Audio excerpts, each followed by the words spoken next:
or YouTube, so it's a few days later now. I got this one pulled in the shop. Uh, we're back at diagnosing why this one wasn't running. It would fire up and just run for a few seconds and then die unless we dumped fuel right into the intake.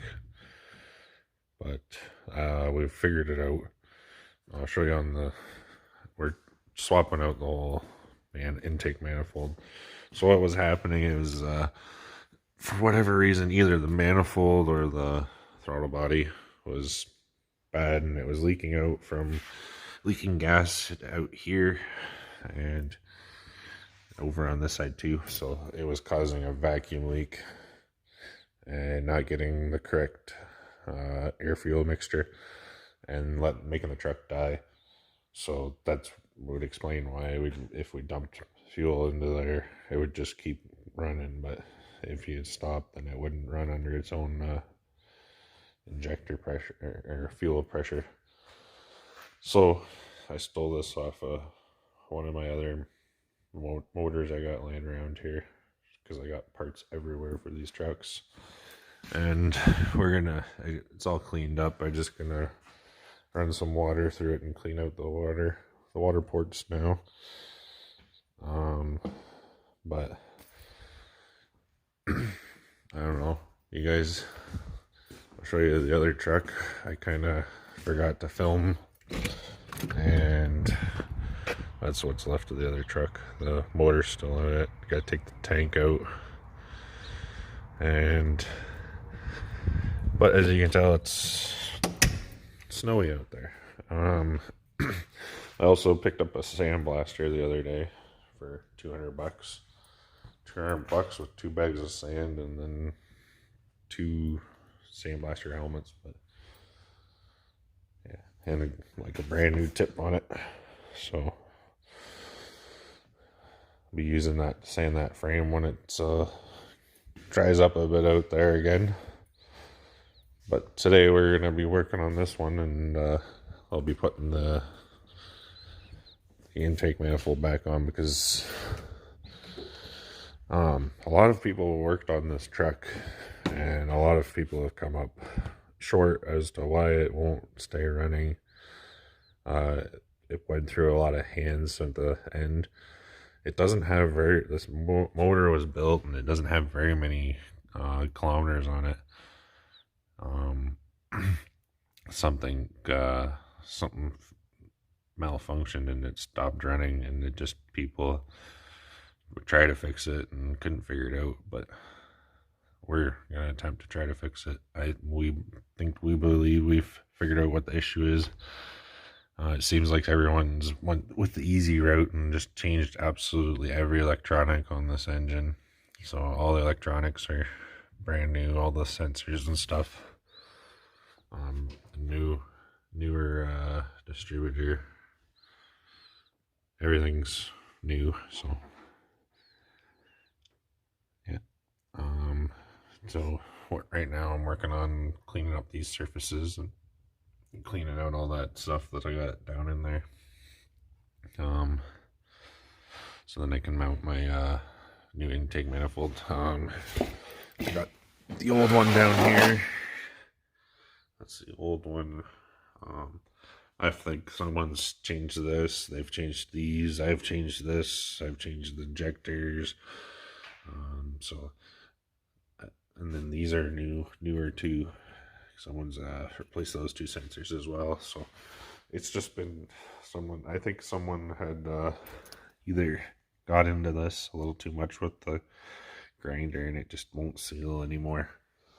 So we got that other one over there, and we'll just use it, see if that fixes the problem. And I'll be slapping that on today. So I just gotta clean these out, and then I'm gonna stick some rags in there, and I'm gonna take I got a little Brillo pad wheel, and I'm gonna run that over that real lightly and clean that surface up a little bit better. I got it all scraped off, all the majority of the stuff, so I'm gonna vacuum out these ports and then go from there, and I'll show you what it looks like when it's ready to install. Alright, so that's better. It's all cleaned up better now, more shinier. Got all the ports cleaned out.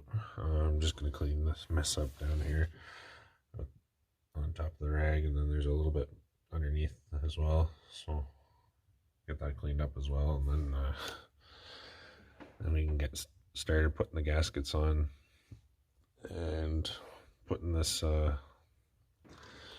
putting that intake back on, and then see if this thing actually runs.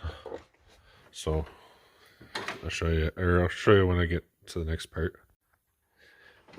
So I got the surfaces clean. Right now I got the gaskets on there. I've put a little bit of RTV on the back of them to help them stay there. Otherwise they'll just fall into the valley there and never stay there. It'll be hard. So I got the bolts kind of positioning them and a little bit of tape to hold them down in place so that it'll cure. And then while that's doing that, I'm going to clean that, take some water to that intake manifold right there. Take some water to it and clean out the water side while that's cool, or while those are sitting up. And then I'll do my bridges there. I don't think I should do them just yet. I'll wait a couple minutes here and then do it, and then I'll get back to you. Okay, I let my gasket sit a little bit while I was cleaning out the intake, the coolant side, and I got my beads laid there. Just letting it set those beads set up on my bridges there, and then I'm going to stab on my intake manifold. It's ready to go. It just needs to be set in there, and then we can start assembling everything again. So I'm gonna wait a bit and let it set up, and then I'll get back to you once I start putting that manifold in. Okay, so I got the intake back in. Went in pretty easy. So I just have the bolts snug right now. It says to let the tack up or set for an hour before before torquing it to spec. The RTV, that is. So I got that in there snug, and while I'm waiting for that, I'm gonna look up the torque pattern and torque spec for this. It's 35 foot-pounds, but there's a special pattern you gotta follow, so I'm gonna look that up in my book, and I'm gonna change my light while this hour goes by. Okay, so that RTV's been setting for an hour now. I looked in the book. This is my specific torque pattern. There's that one's for V6, 96 V6. The 7.4 liter V8. Anyways, this is the one I'm working with, the 350 V8 small block, 88 to 95.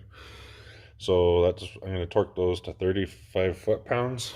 I'm going to go around once at 15 foot-pounds, and then go around the second time for 35 foot-pounds, and then those should be ready to go.